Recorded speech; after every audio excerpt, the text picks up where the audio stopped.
As we bring this season of Dana White's Contender series to a close, we look back at the good times, the bad times, and the times that we wish we never had. We had a few of those, but we've had a lot of good times, guys. This is the last episode of the season. 2023 Contender series has been a blast. We've had some really good picks, some really good underdogs, especially early in the season. Man, we were crushing those. Had a clean sweep in there. But we also had a couple weeks that were a little shaky.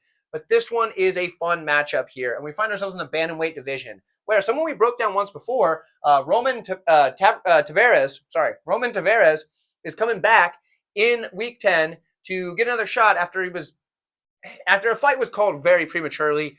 He was dropped, but not even sort of knocked out. Not even so it was fair. But he's coming back now, and he's taking on Cortavious Romious.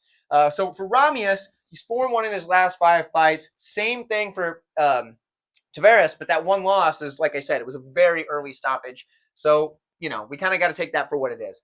This one here, though, for Romious, he's much smaller. He's 5'4", which is small for any division. So even for flyweight, 5'4" is pretty short. But for 135 pounds, he is going to be the shorter guy in most matchups. 67-inch reach, so he does have long arms for a guy that's 5'4", but still needs to make up that height disadvantage in a lot of matchups. Now on the other side, he's got a 5'8" Taveras, who has a 70-inch reach, which is going to be a big reach advantage because of the height as well. 4 inches in height makes a big difference when it comes to that. So in the striking department, Taveras is going to be able to use that advantage very well because he is a striker. Now let's break down Romious first. Romious is a decent striker, don't get me wrong. He's got good forward pressure and a fast 1-2 and a very heavy leg kick. But the problem, and I see this as a big problem in this matchup particularly, is he needs to set up those leg kicks better. Sometimes he'll throw them naked, and that's just not good against a guy like Taveras, and we'll cover that in a minute as to why I believe that to be. But he does have a heavy leg kick, and when it lands, gosh, does that land a thud. Mess up a leg very fast, and that 1-2 is good. He uses it to get inside, and that's what he needs because he has a solid grappler who mixes his wrestling with his jiu-jitsu extremely well. He is a very good takedown, has a very good takedown that he can chain together one after the other. And once he gets it to the mat, uses that jiu-jitsu to control his opponents, scramble if he needs to, get to the positions he needs. He does have a good back take, and he does have a good rear naked choke and armbar sequence that he does from the back. Because he starts with the rear naked choke. When you get that, he pushes off, gets the arm, whatever, does a good job. He can roll to his belly to get the belly down armbar, whatever he needs to do. He's very good there. When he's on bottom, though, he's not super active. I don't think that's going to be an issue for him in this matchup, but if he does end up on his back, I could see him kind of giving up around there, and that's something we don't want to see. Now, for Taveras, darn good striking, right? He's got solid striking with fast hands, and he has a laser southpaw cross. Both guys are southpaws, so there is that. He's got a laser southpaw cross. He uses it when he counters leg kicks. So when you have this, I'm going to mark this here.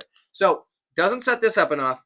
Uses it to counter leg kick. That is a big issue I see on the feet for Romious. And that's how I could see him ending up on the bottom in this matchup is if that leg kick comes, he gets that southpaw cross right down the middle, lands on Romious. Romious ends up on his back, and Taveras falls him to the ground. That's how I see this coming into play if that does happen, because that counter to the leg kick is there. So Romious, if you see this video before the fight, hey, maybe you should tighten that up a little bit. For Taveras, he does counter strike a lot while moving forward, which is super impressive. His striking is good, very good. He'll be moving forward, walking his opponent down, and counter striking all the way through, which is hard to do. For anybody that's tried to do that, it's tough. He's got very good boxing particularly, but once he gets his opponent thinking about boxing, he'll slam that body kick. Now, in this matchup with both guys being southpaw, it's not going to quite be as open as it normally is for him. So there is that taken into consideration. It might not be there as well this time, but he does still have a very good body kick when he needs it. Now, his grappling, it's very untested. From the sample size we've seen, it looks pretty good, and he is very quick to attack the front chokes, but it's been against low-level competition, guys that aren't that good at grapplers. So kind of a red flag here, but like I said, he was quick on that front choke, and we did see that. I'm going to lean Romious in this one because I think he's going to have the grappling upside, and I think he's going to be able to use it to success. But I could see him getting cracked off that leg kick. Unless he lands it, then it's going to be a tough night for Taveras, who can probably not walk forward very well after he's got a busted up leg. But I will say Romious is probably going to be able to get the grappling going when he needs it. I think he's going to be able to get the takedowns. And I think from there, he's going to be able to at least bank 2 rounds. So for me, I'm going to take Romious here. Like I said, though, Taveras has a really good shot if he can start countering on the feet, especially with that height advantage and that reach advantage, because that's a big difference. Now, if you watched my breakdown of both Bellator and UFC from the previous week, you understand what I was talking about when I talk about the height and reach advantage and how that plays in differently than just the 3 inches that you see there. So go back and watch those if you're concerned about it. I believe I broke it down in the Belbizia fight and the Liam McCourt fight. I broke down how they're both very, very much taller fighters and yada, yada. Either way, if you want to check that out, it's there. If not, just take my word for it. This is bigger than a 3-inch reach advantage for Taveras when you factor in the height. So anyway, my pick is Romious. He needs to get the wrestling going in order to get this win, though. So let me know who you have. Like this video on your way out, and I appreciate you checking it out, and I'll see you in the next one.